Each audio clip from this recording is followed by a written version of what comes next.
Welcome, this is Eric Roberts with Worship Band Builder, and today this is a live segment from Propel 2011 where I'm talking about band types and rotation. These are two very key elements of building a successful long-term worship ministry that doesn't cost you a ton of stress and actually gives you a great amount of success. So we're going to be talking about how to put together a band, even if it's just a simple drums, bass, and acoustic, and then how to rotate those bands and create some sort of scheduling that will make it easy for you to succeed in worship ministry. Let's listen in. You guys, when you're building a new band, you have to really know what you're looking for, what the sound you want. And when I go back to that page, it's on page number 27. I guess it's just the page right back. It kind of shows you if you have a drum, bass, and acoustic player, then you're going to have a pretty clean sound. It's going to be very easy to follow and improvise. It's going to be easy to listen to at a moderate volume. Easy to mix, simple and intimate. So just an acoustic, a bass, and a drum is a pretty easy. There's not a lot of frills there because there's not all that extra stuff, but it's easy to mix. If you're struggling and your church is smaller and you don't have a lot of musicians, that's a good setup. An acoustic, a bass, and a drums, and it's an intimate setting. You can do hymns, you can do a wide variety of songs with just that and a few singers. Okay, so if you want to get crazier and you want like we have up here. We have kind of that setup, but we add an electric and an organ. And you can hear what that sounds like in this room. It's our drum set, we really made it really small today because we knew the room was small. He usually has more drums, but see, I simplified that because I knew it was going to be a problem for sound. So that didn't blow your head off, I hope. But you kind of have to even in your instrumentation. What do I want to do in this small room? This is probably overkill, but it's okay.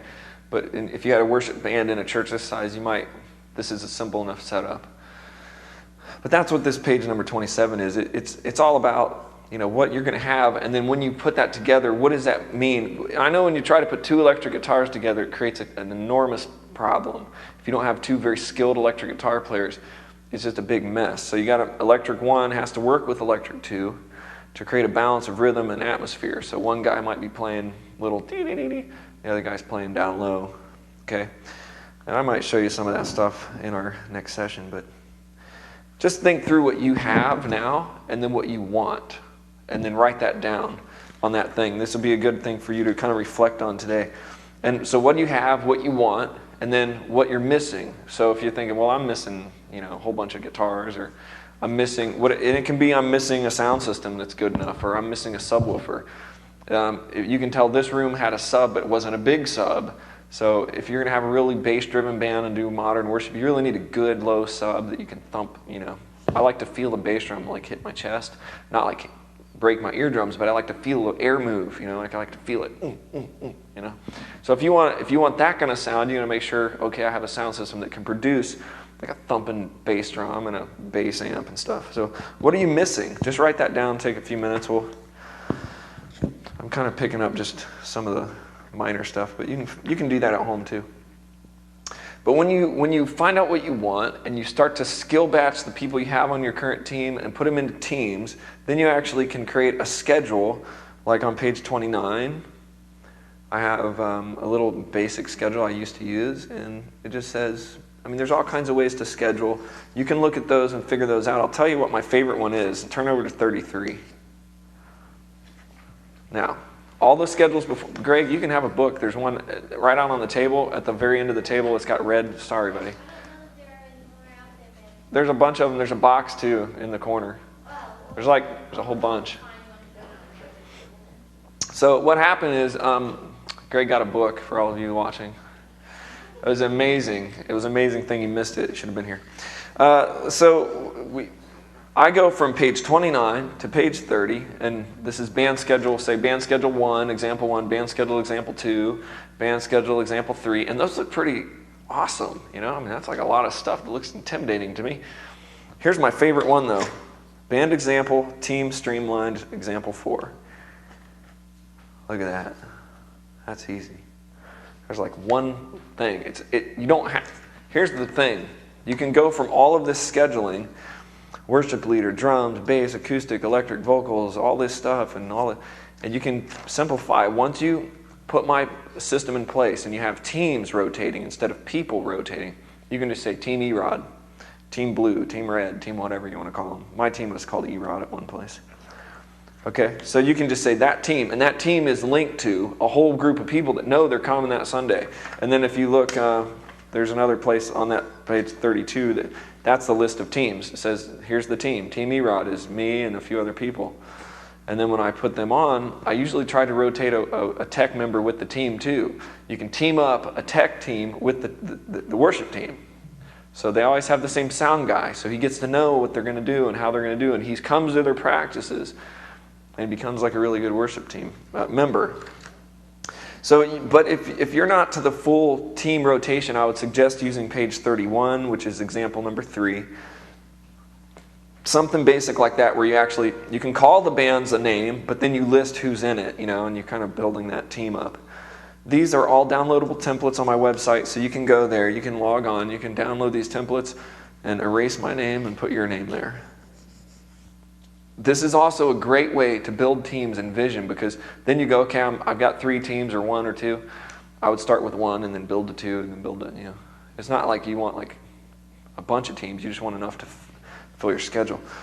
But when you have a schedule like 30, example 3, you have enough empty, you can fill in the empty blanks as you go. You can envision who would be in those spots and who would fill those up.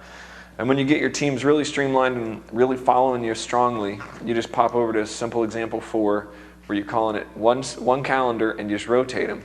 Now, the beauty of this system is you can start rotating your teams like Erod would play 1 and 2, Wild Jam would play 3, Speed would play 4, and do that every month.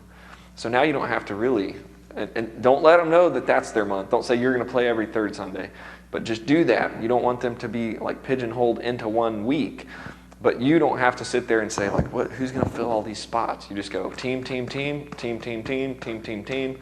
Here's a schedule. Okay? That's what I was trying to speed through in last session that I wanted to get to, is when you're scheduling like I'm doing, you can spend like 20 minutes for like 3 months. Now, before I did this, I could spend 20 minutes a week or a day trying to figure out who's going to play, hour on the phone. This person calls me, I can't play, I got to call him. Now I just say these teams. And then when the team member says, I'll be out of town for a wedding on that day, that team member, this is an important part, will find his own replacement. And he will call you and say, I'm replacing so-and-so. Thank you. Goodbye. You don't chase them around. They know they're on team blue, and if they can't play on blues week, they find a replacement, not you. I've done it both ways, and when I'm finding replacements for everybody, then I'm frustrated most of the time, and I can't get people to. So what I would have is I'd have a few drummers, and sometimes I wouldn't even know, and another one would just show up, and he'd say, oh yeah, so-and-so told me he was out of town, so I didn't have to worry about it. I said, okay, great, you're the drummer. Now, when you're building these multiple rotating teams, I can have like the drummer of blue playing with red. It doesn't matter. It's not like you're going to pigeonhole them to just that team. So you're going to build a synergy with the teams by having events and training that they're all at, and they all feel like, and they're kind of cheering each other on. Yeah, you guys sounded great, and the other team might go, yeah, well, this week I was hearing the bass was sounding a little weird, and then they can, your teams are going to help each other, even though they're not going to be like playing every week together or rotating around. One thing that's good about this is, in my last church, I had a guy who played bass for ever, and it was Paul. He was here. He was the only bass player for a long time. He's really a solid part of the team, but there was no other bass players. So when he was out, I was scrambling like big time, trying to find anybody that could just play the bass for that week. So when we introduced this team method, Paul actually started taking a week off a month, and he started going like, wow, this is great. I can bring my grandkids to church, drive with my wife. And what it did for Paul, and then it allowed this spot for this other guy to start to play. Now we had 2 bass players. And then Paul didn't feel like he was the only guy that could ever play the bass. It took the burden off of him, and it also, to me, it puts perspective upon that team member. I'm a part of a bigger team. I'm not the team. I'm not the guy. I'm a part of a bigger team. And that's something that you can't really pay. You can never buy that, and it's priceless when a guy that's been playing like that long can go, I can take a week off, and instead of feeling like I have to do this every week. And then I think they lose perspective. They really do lose perspective. Like they think it's all, I'm not saying Paul thought it was all about him, but it was all about Paul. I mean, if he wasn't there, it didn't happen. That's an unhealthy thing to create in your team. And it wasn't, Paul would never create that himself, but because that's the way the team was built, that's what we kind of built into Paul. Hey, Paul, you're the only guy that can do this, so it's all about you. And if you're not here, we're all in trouble. And so he was able to be free. He was able to have family time, bring his grandkids to church, and still be like, man, I'm on a great worship team. And then he was able to train the other guy that came in. Here's how I do it. Here's my bass. You can borrow it, whatever. You create a weird synergy of team when you do this. It's really kind of cool. So you can have multiple rotating teams. You can have scheduling for your whole quarter done in 20 minutes, and you have no stress. I mean, I don't even know how this could be possible after all the years of struggling that I've done. So on page number 30 on example 2, you can see that in this example I was doing about a month out with my scheduling, and I actually have my song list detail on the right side. So they saw who was playing, they saw who my technical presentation director was, my sound guy, my video guy. Okay, then they see what color they're supposed to wear, because I was really color coordinated at one point. And then you also see the songs that we're playing. And so that's pretty good. If you can do that, that's pretty good. It's really far in advance. But let me show you how to do that in 20 minutes. Could you believe that you could make a 4-month worship schedule of songs in one afternoon? Turn to page 34. Planning ahead for song sets. So this is pretty insane. This is not something that I'd say, go home and try this at home. Be careful. Work yourself into this. Maybe start a month at a time. But after I did this method for a while, I was able to go about 3 to 4 months out and pretty much nail it down. And the reason I do this following up with Emily's song catalog is because I had a catalog of songs. I knew what I was going to play. I knew what my bands were capable of. I knew what teams were going to be on because my scheduling was pretty simple. So I went in here and did a 4-month planning. It's a little hard to read that, but you can see that every month I was introducing one new song. So December I was introducing one new song. So that's it. There's no mystery. It's one new song. I picked it off my CD that I had given them, going back from what Emily was saying. And then I would play that song every week for the whole month, probably usually. I'd play it 3 times at least. So I'd start plugging in that song. And then I'd plug it in a little bit in January and plug it in a little bit in February. I'm indoctrinating my congregation into songs. And then I'd go back and I'd say, okay, I want to play this song, and I'd do a fast, and I'd just start plugging them in. I really like this song, I Will Boast. Plug it in there. That'll be my opener. And then pretty soon, after about a half hour, I'd have almost 4 months of songs for my worship band. It's kind of crazy because it's a lot to plan and think ahead that far. And like I said, 4 months is a long time. But by the time I got to March, I was probably in a different mood, and I'd change it maybe. A couple months out is comfortable for me. After 4 months, sometimes you just change your mind, and that's okay too. But the idea that you've already got, what if you get really busy in the 4th month? You've already got something sketched out. Did you have a question? Let's save all the questions till the end. Just jot them down in question and answer, because I've got a lot to say, and we're gonna have about 45 minutes at the end, and that's gonna be fun. So just write that down. So, guys, I know worship leaders, we're supposed to hear, we're hearing God. We're hearing the move of the Spirit in our life and our church. And when you plan 4 months in advance, sometimes you might not hear what 4 months out was. And so it's okay to change this. I wouldn't publish this. I wouldn't say, hey, team, here's 4 months. Or if I did, I would just say, here's an email, here's my plan for 4 months. It's going to change probably, but here's an idea. And if it changed, it changed. If it doesn't, it doesn't. And they'll know a little bit more in advance. The only way this works is if you have a strong song catalog and you follow everything Emily said, which I didn't hear everything, but I know what she was saying. Follow everything she said in terms of picking a strong song catalog, because when you go to your 4-month plan or your 2-month or your 1 month, you know there's only so many songs you're going to be able to do. If you're not doing that, there's no way you could do 4 months at a time. It would just be impossible. Okay, so, all right. Let's move on and save your questions.